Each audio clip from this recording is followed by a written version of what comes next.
കൃത്യം 6 മാസത്തിന് ശേഷം ഓപ്പോ റെനോ സീരീസിന്റെ അടുത്ത വെർഷൻ ഇറങ്ങിയിരിക്കുകയാണ്. ഇത് റെനോ 15 സീരീസ് ആണ്. എന്റെ കയ്യിൽ ആക്ച്വലി 2 ഫോണേ ഉള്ളൂ. ഇതിൽ 3 ഫോണുകളുണ്ട്. ഇത് ബേസ് വേരിയന്റ് ആയിട്ടുള്ള റെനോ 15, ഇത് Reno 15 pro and Reno 15 pro മിനിയും കൂടി ഉണ്ട്. ഇപ്പോഴത്തേക്ക് എൻ്റെ കയ്യിൽ മിനി ഇല്ല, പിന്നീട് കിട്ടുവാണെങ്കിൽ കവർ ചെയ്യാം. എന്നാലും ഇന്ന് ഈ രണ്ടെണ്ണത്തിൽ ഏതാണ് നിങ്ങൾക്ക് ബെസ്റ്റ് ആയിട്ടുള്ളത്, വിശദമായിട്ടുള്ള കാര്യങ്ങളെല്ലാം നോക്കാം. ഈ രണ്ടെണ്ണത്തിന്റെ ബോക്സ് കാണാൻ ഏകദേശം ഒരേപോലെയാണ് എന്ന് മാത്രമല്ല ബോക്സിനകത്തുള്ള സാധനങ്ങളും സെയിം ആണ്. ഫോണുണ്ട്, കേസ് ഉണ്ട്, ഡോക്യുമെന്റേഷൻസ്, ചാർജിങ് കേബിളും, രണ്ടിലും 80 വാട്ടിന്റെ സൂപ്പർ വൂക്ക് ചാർജർ. ഒരു സിമ്പിൾ ടിപ്പ് പറഞ്ഞാൽ പ്രോയിൽ ഫ്ലാഷ് ഇതാ ഈ ഒരു ക്യാമറയുടെ മുകളിലായിട്ടാണ്, ബേസ് വേരിയന്റിൽ ഫ്ലാഷ് ഇതാ ഈ ഒരു ക്യാമറയുടെ താഴെയായിട്ടാണ്. സോ ഇത് രണ്ടും മാത്രമല്ല ഒട്ടനവധി മാറ്റങ്ങൾ ഉള്ളിലുണ്ട്, അതും കൂടി വിശദമായിട്ട് നോക്കാം. എന്നാലും ഫസ്റ്റ് നമുക്ക് ബേസ് വേരിയന്റിനെ പറ്റി നോക്കാം, അതിനുശേഷം പ്രോ വേരിയന്റിലേക്ക് പോകാം. ഇത്തവണത്തെ റെനോ സീരീസിൽ എനിക്ക് മനസ്സിലായ ഒരു കാര്യം എന്താണെന്ന് വെച്ചാൽ മെയിൻ ആയിട്ടുള്ള ഏരിയകളിൽ മേജർ ആയിട്ടുള്ള ഇംപ്രൂവ്മെന്റ്സ് വരുത്തിയിട്ടുണ്ട്. അതായത് design, camera, performance, battery, UI. എൻ്റെ കയ്യിലുള്ള ഈ കളർ ട്വിലൈറ്റ് ബ്ലൂ എന്നാണ്. പക്ഷേ ഇതിന് വേറെ 2 കളേഴ്സ് ഉണ്ട്. ഒരെണ്ണം ഗ്ലേസിയർ വൈറ്റ് എന്ന് പറഞ്ഞിട്ട് അതിൻ്റെ ബാക്ക് സൈഡിലുണ്ടല്ലോ ഒരു റിബൺ പോലെ ഇങ്ങനെ കാണാൻ പറ്റും തിളങ്ങുന്ന ഒരു ഹോളോ ഫ്യൂഷൻ, അതേപോലെ ഗ്ലോ ഡിസൈൻ എന്നൊക്കെയാണ് വിളിക്കുന്നത്. എന്നാലും അത് രണ്ടും കാണാൻ കുറച്ചുകൂടി ഒരു വ്യത്യസ്തമാണ്. ഇത് ഒരു ക്ലാസിക് ആയിട്ടുള്ള കളറും. ബേസ് വേരിയന്റ് പ്രോയിനെ അപേക്ഷിച്ച് കുറച്ചുകൂടി സ്മോളർ സൈസിലാണ്, 6.59 ഇഞ്ചിന്റെ ഒരു സൈസിലാണ് വരുന്നത്. And as usual Oppo Reno സീരീസിന്റെ ഡിസ്പ്ലേസ് വളരെ നല്ലതാണ്. എസ്പെഷ്യലി ബെസൽസ് വളരെ തിന്നായിട്ടുള്ള ബെസലാണ്. ഇത് ഒരു 120 ഹെർട്സിന്റെ AMOLED പാനലാണ്, LTPS പാനലാണ്. ഡയറക്ട് സൺലൈറ്റിൽ ഏകദേശം 1200 നിറ്റ്സ് വരെയാണ് ബേസ് വേരിയന്റ് പോകുന്നത്. വിസിബിലിറ്റിക്കൊന്നും യാതൊരു കുഴപ്പമില്ല. മുകളിലായിട്ട് കോണിംഗ് ഗോറില്ല ഗ്ലാസ് 7i പ്രൊട്ടക്ഷനും ഒരു സ്ക്രീൻ പ്രൊട്ടക്ടറും ഓൾറെഡി ഒട്ടിച്ചിട്ടുണ്ട്. ബിൽഡ് ക്വാളിറ്റി വൈസ് യാതൊന്നും പറയാനില്ല. എയറോസ്പേസ് ഗ്രേഡ് അലുമിനിയം ആയിട്ടുള്ള ഫ്രെയിം ആണ്. ബാക്ക് സൈഡിൽ ഗ്ലാസ് ബാക്ക് ആണ്. ആൻഡ് ഇവിടെ ആയിട്ട് ആ ഒരു ക്യാമറ മോഡ്യൂൾ ഉണ്ടല്ലോ, ഇതൊക്കെ ഒറ്റ സിംഗിൾ പീസ് ഓഫ് ഗ്ലാസ്സിലാണ് ബാക്ക് സൈഡ് മൊത്തം ചെയ്തിരിക്കുന്നത്. ആൻഡ് ഇതിനെ ഒരു ഡൈനാമിക് സ്റ്റെല്ലാർ റിംഗ് എന്നാണ് പറയുന്നത്. ഒരു സ്റ്റാറിന്റെ ഒക്കെ പോലെ തിളക്കമൊക്കെ കാണുന്നുണ്ട്. ഒരു നാച്ചുറൽ ഗ്ലോ നമുക്ക് കാണാൻ പറ്റും. അവിടെ ഞാൻ ആദ്യം ലൈറ്റ് ആണെന്ന് വിചാരിച്ചു, പക്ഷേ ലൈറ്റ് അല്ല, ഒരു ഗ്ലാസ് റിഫ്രാക്ട് ചെയ്യുന്ന ഒരു പരിപാടിയാണ്. താഴെയായിട്ട് സ്പീക്കറിൽ USB Type-C പോർട്ട്, അതേപോലെ 3 മൈക്രോഫോൺസ് ഉണ്ട് നോയ്സ് ക്യാൻസലേഷന്. മുകളിലായിട്ട് നിങ്ങൾക്ക് IR ബ്ലാസ്റ്റർ ഉണ്ട്. സൈഡിലായിട്ടാണ് പവർ ബട്ടണും വോളിയം റോക്കറും ഉള്ളത്. ചെറിയ ഫോൺ ആയതുകൊണ്ട് തന്നെ ഏകദേശം 197 ഗ്രാം മാത്രമേ വെയിറ്റ് ഉള്ളൂ. സോ ഒരു ലൈറ്റ് വെയിറ്റ് ആയിട്ടുള്ള സ്ലിം ആയിട്ടുള്ള ഫോണാണ്. ജനറലി റെനോ എന്ന് കേൾക്കുമ്പോൾ തന്നെ നമുക്ക് മനസ്സിലാവും ഓപ്പോയുടെ ക്യാമറ ഫോക്കസ്ഡ് ആയിട്ടുള്ള ഒരു ഓൾറൗണ്ടർ സ്മാർട്ട് ഫോൺ ആയിരിക്കുമെന്ന്. ഇതിനകത്തൊരു 50 മെഗാ പിക്സൽ ക്യാമറ സെറ്റപ്പ് ആണ് വന്നിരിക്കുന്നത്. പ്രൈമറി ക്യാമറ ഒരു 50 മെഗാ പിക്സലിന്റെ IMX882 സെൻസറാണ്, ഒപ്റ്റിക്കൽ ഇമേജ് സ്റ്റെബിലൈസേഷനോട് കൂടിയിട്ട്. പിന്നെ ഈ റെനോ എന്ന് ഇരിക്കുന്നതിന് തൊട്ട് താഴെയായിട്ട് കാണുന്നതാണ് നമ്മുടെ ടെലിഫോട്ടോ ക്യാമറ. ഇതും 50 മെഗാ പിക്സലിന്റെ JN5 സെൻസറാണ്. 3.5 എക്സലാണ് ഷൂട്ട് ചെയ്യാനായിട്ട് പറ്റുന്നത്. മൂന്നാമതായി ഇതിനകത്തൊരു 8 മെഗാ പിക്സലിന്റെ അൾട്രാ വൈഡ് ക്യാമറയും കൊടുത്തിട്ടുണ്ട്. പ്രൈമറി ക്യാമറയിൽ എടുക്കുന്ന ഫോട്ടോസ് കണ്ടു കഴിഞ്ഞാൽ അത്യാവശ്യം നല്ല ഡീസെന്റ് ആയിട്ടുള്ള ഫോട്ടോസ് ആണ്. HDR മാനേജ്മെന്റ് ആയിക്കോട്ടെ, ക്ലാരിറ്റി ആയിക്കോട്ടെ, കളേഴ്സ് എനിക്ക് വളരെ ഇഷ്ടപ്പെട്ടു. ഇവർ ഇതിനകത്ത് റെനോ പ്യുവർ ടോൺ ടെക്നോളജി ഉപയോഗിച്ചിട്ടുണ്ട്. ഇത് എന്താണോ നമ്മൾ കാണുന്നത് അതേ കളർ ഭയങ്കര ഓവറായിട്ട് വൈബ്രന്റ് ആക്കാതെ, എന്നാൽ ഭയങ്കര കോൺട്രാസ്റ്റി ആക്കാതെ ഒരു നാച്ചുറൽ ടോൺ മെയിൻറ്റെയിൻ ചെയ്ത് എന്നാൽ കാണാൻ അപ്പീലിംഗ് ആയിട്ടുള്ള ഫോട്ടോസ് ആണ് പ്രൈമറി ക്യാമറയിൽ നിന്ന് വരുന്നത്. 3.5x ഒരു പോർട്രേറ്റ് ക്യാമറ കൊടുത്തിട്ടുണ്ട് 50 മെഗാ പിക്സലിന്റെ. 3.5x എന്ന് പറയുമ്പോൾ നമ്മൾ വളരെ ബാക്കിലേക്ക് പോകേണ്ട കാര്യമില്ല, എന്നാൽ വളരെ അടുത്ത് നിൽക്കേണ്ട കാര്യമില്ല. ആൻഡ് എടുക്കുന്ന ഫോട്ടോന്റെ ഹ്യൂമൻ്റെ ഒക്കെ സബ്ജക്ട്സ് ഓൾമോസ്റ്റ് എങ്ങനെയാണോ റിയൽ ലൈഫിൽ കാണാൻ അതേ ഒരു രൂപത്തിൽ നമുക്ക് വരുന്നുണ്ട്. ആൻഡ് അത്യാവശ്യം നല്ലൊരു ഫേഷ്യൽ ടോൺസ് മെയിൻറ്റെയിൻ ചെയ്യുന്നുണ്ട്. ഒരു ഹെയർ ഡിറ്റക്ഷൻ ആയിക്കോട്ടെ, ഹ്യൂമൻസ് മാത്രമല്ല നോർമലി ഉള്ള സബ്ജക്ട്സിലും പോർട്രേറ്റ്സ് എടുക്കുമ്പോൾ വളരെ രസമായിട്ട് എടുക്കാൻ പറ്റും. ആ ഒരു 3.5x ലെൻസ് ആണ് എനിക്ക് വളരെ ഫേവറേറ്റ് ആയിട്ട് ഇതിൽ തോന്നിയത്. പിന്നെ ഒരു 8 മെഗാ പിക്സലിന്റെ അൾട്രാ വൈഡ് ക്യാമറയുണ്ട്. 8 മെഗാ പിക്സലിന്റെ അൾട്രാ വൈഡ് ക്യാമറ ആണെങ്കിലും പ്രോസസ്സിങ്ങും കാര്യങ്ങളൊക്കെ ആയിട്ട് ഗ്രെയിൻസ് ഒന്നും ഇല്ലാത്ത പക്കയായിട്ടുള്ള പ്രൈമറി ക്യാമറ, അതേപോലെ ടെലിഫോട്ടോ, അൾട്രാ വൈഡ് എല്ലാം ഒരേ കളർ മെയിൻറ്റെയിൻ ചെയ്യുന്ന രീതിക്കാണ് ഫോട്ടോസ് എടുക്കാനായിട്ട് പറ്റുന്നത്. ബട്ട് എൻ്റെ സെക്കൻഡ് ഫേവറേറ്റ് സെൽഫി ക്യാമറ തന്നെയാണ്. 50 മെഗാ പിക്സൽ സെൽഫി ക്യാമറ ആണെങ്കിലും ഇതൊരു അൾട്രാ വൈഡ് സെൽഫി ക്യാമറയാണ്. 100 ഡിഗ്രി ഫീൽഡ് ഓഫ് വ്യൂ ഉണ്ട്. ഗ്രൂപ്പ് സെൽഫീസ് ഒട്ടനവധി പേരുള്ള ഗ്രൂപ്പ് സെൽഫി നായി എടുത്തിട്ട് പോലും എല്ലാവർക്കും അതിനകത്ത് കൊള്ളാനായിട്ട് പറ്റുന്നുണ്ട്. ആൻഡ് എല്ലാവരുടെയും ഫേസ് ക്ലിയറുമാണ്. ഓട്ടോ ഫോക്കസ് ഉണ്ട്. HDR management is also nice. So photography wise യാതൊരു കോംപ്രമൈസ് ഇവിടെ ഇല്ല. ആൻഡ് വീഡിയോഗ്രാഫി വൈസ് നോക്കുവാണെങ്കിൽ ആ ഒരു 8 mega pixel ultra wide camera ഇല്ലേ, അതൊഴികെ ബാക്കിയുള്ള എല്ലാ 50 മെഗാ പിക്സൽ ക്യാമറയിലും നിങ്ങൾക്ക് 4K 60 FPS വീഡിയോ എടുക്കാം. പ്രൈമറി ക്യാമറയിൽ എടുക്കാം, ടെലിഫോട്ടോ ക്യാമറയിൽ എടുക്കാം, സെൽഫി ക്യാമറയിൽ എടുക്കാം. ഹേ ഗൈസ്, ഇപ്പോൾ നിങ്ങൾ കണ്ടുകൊണ്ടിരിക്കുന്നത് ഫ്രണ്ട് സെൽഫി ക്യാമറയിൽ ഷൂട്ട് ചെയ്തുകൊണ്ടിരിക്കുന്ന 4K 60 FPS വീഡിയോസ് ആണ്. ഇനി ഫോട്ടോഗ്രാഫി തന്നെ എനിക്ക് 2 ഫീച്ചർ ഇഷ്ടപ്പെട്ടു. ഒന്നാമത് പോർട്രേറ്റ് ഗ്ലോ എന്ന് പറഞ്ഞ സാധനമുണ്ട്. ഇപ്പോൾ കുറച്ച് ഫോട്ടോ എടുക്കുന്ന സമയത്ത് നമ്മുടെ ഫേസിന് എത്ര ലൈറ്റ് ഇല്ല എന്നുണ്ടെങ്കിൽ ആർട്ടിഫിഷ്യലി നമുക്ക് ലൈറ്റ് ആഡ് ചെയ്യാം. അതിന് സ്ലൈഡറൊക്കെ ഉണ്ട്. പിന്നെ രണ്ടാമത്തെ രസമായിട്ടുള്ള കാര്യം പോപ്പപ്പ് എന്ന് പറഞ്ഞൊരു പരിപാടി. അപ്പോൾ കൊളാഷ് ഉണ്ടാക്കൂലേ നമ്മൾ, ഇപ്പോൾ 2 ഫോട്ടോ കൊളാഷ് ഉണ്ടാക്കിയിട്ട് നമ്മൾ താഴത്തെ ഫോട്ടോ ക്ലിക്ക് ചെയ്ത് പോപ്പപ്പ് സെലക്ട് ചെയ്ത് കഴിഞ്ഞാൽ അതിങ്ങനെ പുറത്തേക്ക് തള്ളിയിരിക്കുക. ഒരു പ്രത്യേക രസമുണ്ട് ഈ ഒരു കാര്യം കാണാനായിട്ട്. അപ്പോൾ അത് നിങ്ങൾക്ക് വേണമെങ്കിൽ ട്രൈ ചെയ്ത് നോക്കാം. ഇനി പെർഫോമൻസ് വൈസ് ഒരു മിഡ് റേഞ്ച് ഫോണാണ്. ഇതിനകത്ത് സ്നാപ്ഡ്രാഗൺ 7 Gen 4 ചിപ്സെറ്റാണ് വന്നിരിക്കുന്നത്. ഇത് നമ്മൾ കോമൺ ആയിട്ട് ഈ ഒരു സെഗ്മെന്റിൽ കണ്ടുവരുന്ന ചിപ്സെറ്റാണ്. അത്യാവശ്യം നന്നായിട്ട് പെർഫോം ചെയ്യുന്നത്. 1.4 മില്യൺ AnTuTu സ്കോർ തരുന്ന, നല്ല രീതിക്ക് ഗെയിമിങ്ങിനൊക്കെ കേപ്പബിൾ ആയിട്ടുള്ള, എന്നാൽ ഓൾറൗണ്ടർ കാര്യങ്ങളെല്ലാം ചെയ്യാൻ പറ്റുന്ന ഒരു നല്ല പ്രോസറാണ് ഈ ഒരു സ്നാപ്ഡ്രാഗൺ 7 Gen 4. അതിനകത്തുണ്ട്.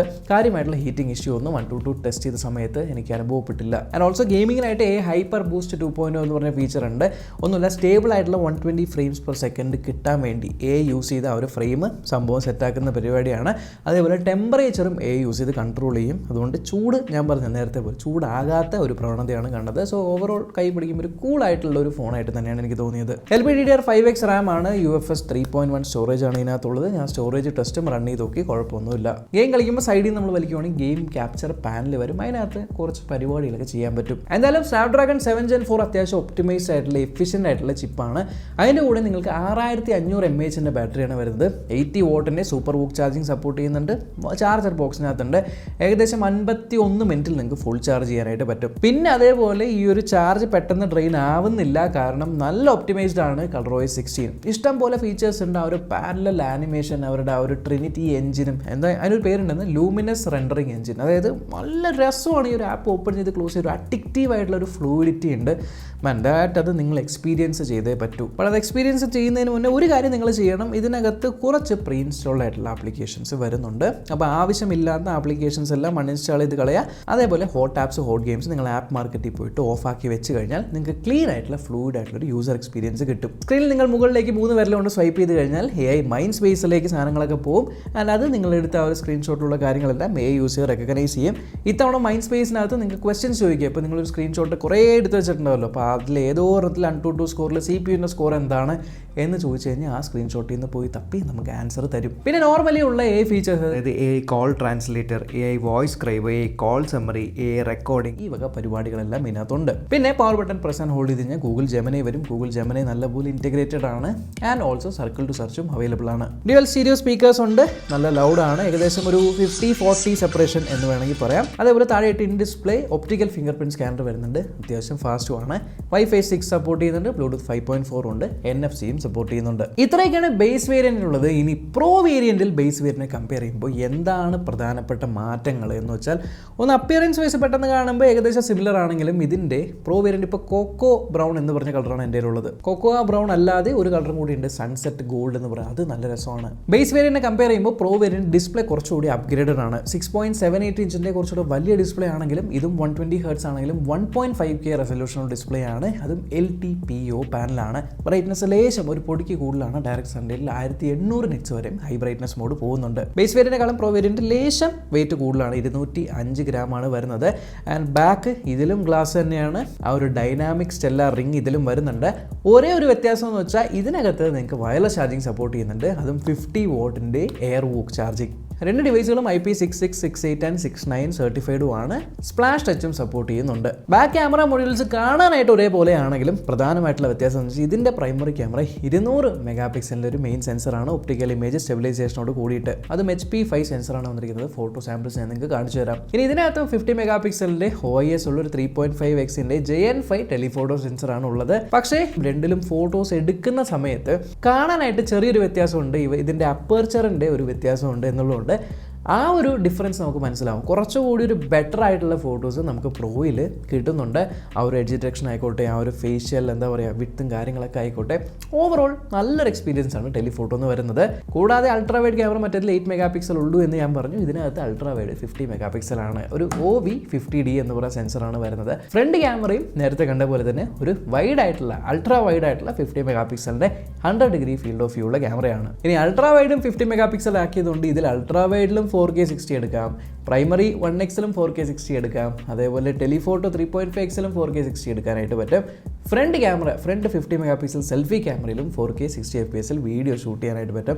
എല്ലാം വളരെ സ്റ്റേബിൾ ആണ്. ഗൈസ്, ഇപ്പോൾ നിങ്ങൾ കണ്ടുകൊണ്ടിരിക്കുന്നത് ഫ്രണ്ട് സെൽഫി ക്യാമറയിൽ ഷൂട്ട് ചെയ്തുകൊണ്ടിരിക്കുന്ന 4K 60 FPS വീഡിയോസ് ആണ്. ഞാൻ രണ്ട് ഫോണിലും ഒരേ ടൈമിലാണ് ഷൂട്ട് ചെയ്യുന്നത്. അപ്പോൾ നിങ്ങൾക്ക് ഏകദേശം ഇതിൻ്റെ ഓഡിയോ ക്വാളിറ്റി, മൈക്രോഫോണിൻ്റെ റിസീവിംഗ് ക്വാളിറ്റി എങ്ങനെയുണ്ടെന്നും വീഡിയോ ക്വാളിറ്റി എങ്ങനെയുണ്ടെന്നും മനസ്സിലാക്കാം. പക്ഷേ ഇതിൻ്റെ എഞ്ചിൻ അഥവാ പെർഫോമൻസ് ചിപ്സെറ്റ് വൈസ് ചെറിയ വ്യത്യാസമുണ്ട്. ഇതിനകത്ത് മീഡിയാടെക് ഡിമെൻസിറ്റി 8450 ചിപ്സെറ്റാണ്. ഇത് 7 കോറുള്ള NPU ഉള്ള കുറച്ചുകൂടി ബെറ്റർ പെർഫോമിംഗ് ആയിട്ടുള്ള ചിപ്സെറ്റാണ്. AnTuTu സ്കോർ കണ്ടാൽ മനസ്സിലാവും ഏകദേശം 2.1 മില്യണിൻ്റെ മുകളിൽ പോകുന്നുണ്ട്. എന്നാൽ ഹീറ്റിങ്ങും കാര്യമായിട്ട് ഇല്ലാത്ത നല്ല പെർഫോമൻസ് ഓറിയൻറ്റഡ് ആയിട്ടുള്ളൊരു ചിപ്സെറ്റാണ്. അതുകൊണ്ട് തന്നെ റെനോ ബേസ് വേരിയൻറ്റിനേക്കാളും പ്രോ വേരിയൻറ്റ് കുറച്ചുകൂടി ഒരു ഗെയിമിംഗ് സെൻട്രിക് ആയിട്ട് അല്ലെങ്കിൽ ഗെയിമിങ്ങിന് കുറച്ചുകൂടി ബെറ്റർ ആയിട്ടുള്ളൊരു ഫോണായിട്ട് മാറുന്നുണ്ട്. ബട്ട് ബാക്കിയുള്ള കാര്യങ്ങളെല്ലാം സെയിം ആണ്. ഒരു കളർ വോയിസിൻ്റെ ഒപ്റ്റിമൈസേഷൻ ആയിക്കോട്ടെ, ആ ഒരു എന്താ പറയുക ഫ്രെയിം ബൂസ്റ്റ് ആയിക്കോട്ടെ, ഹൈപ്പർ ബൂസ്റ്റ് 2.0 ആയിക്കോട്ടെ, ഈ വക പരിപാടികളെല്ലാം രണ്ടിലും സെയിം തന്നെയാണ്. And also same battery 6500 mAh 80 വാട്ടിൻ്റെ ഫാസ്റ്റ് ചാർജിങ്, ബട്ട് 50 വാട്ടിൻ്റെ എയർ വൂക്കും കൂടി ഉണ്ട് എന്ന് മാത്രം.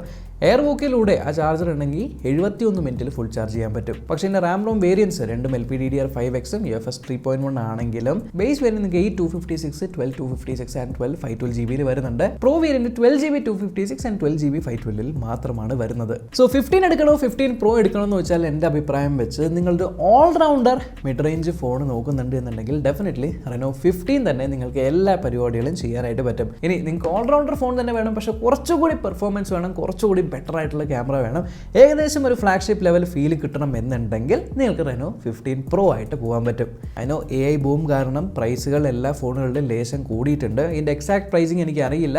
കിട്ടുവാണെങ്കിൽ അതും ഓഫേഴ്സും എല്ലാം ഞാൻ ഇവിടെ സ്ക്രീനിൽ കാണിക്കാം, അല്ലെങ്കിൽ ഡിസ്ക്രിപ്ഷനിലും കൊടുത്തേക്കാൻ, ചെക്ക് ചെയ്ത് നോക്കുക. അപ്പോൾ ഇതാണ് എൻ്റെ ഒരു അഭിപ്രായം റെനോ 15 സീരീസിനെ പറ്റി, എസ്പെഷ്യലി 15 ആൻഡ് 15 Proനെ പറ്റി. നിങ്ങൾക്ക് ഈ രണ്ടെണ്ണത്തിൽ ഏതാണ് ഇഷ്ടമായതെന്ന് കമൻറ്റ് ബോക്സിലൂടെ അറിയിക്കുക. Until next time, by.